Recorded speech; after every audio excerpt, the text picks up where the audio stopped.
Okay, class, dismiss. Please don't forget your assignment tomorrow. Okay, ma'am.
Ano?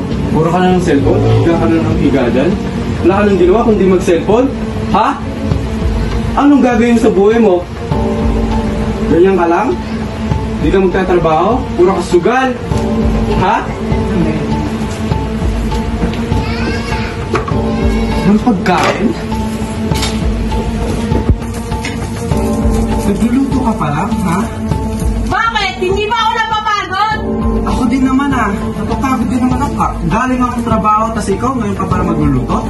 Bakit? Nagtrabaho ko lang ako lahat dito. Nag-askas ako ng anak. Oh, ano naman? Ganyan nga. Subukan mo. Tama yan. Pagpatuloy mo lang. Aminin mo. Mawawala ang mga problema mo. Ito ang magiging kakampi mo. Magiging masaya ka dyan. Mawawala ang mga stress mo.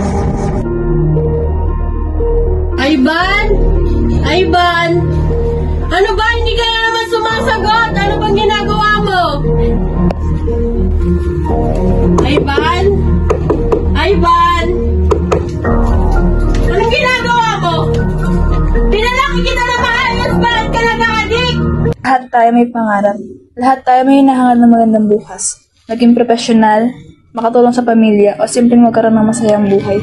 Pero minsan, may mga tukso na gustong sirain ang landas natin. Ang droga, hindi solusyon. Isa itong laso na sisira sa lahat ng pinaghirapan mo. Pero ikaw, may kapangyarihang pumili. Piliin ang pamilya, piliin ang pangarap, piliin ang buhay. Huwag mong subukan ang droga. Sa simula, para lang sa saya. Pero unti-unti, hinanakaw ng droga lahat sa'yo. Ang kalusugan mo, ang tiwala ng pamilya, ang kinabukasan mo. Maingay, magbibideo na kami. Wait lang. Wait lang pala.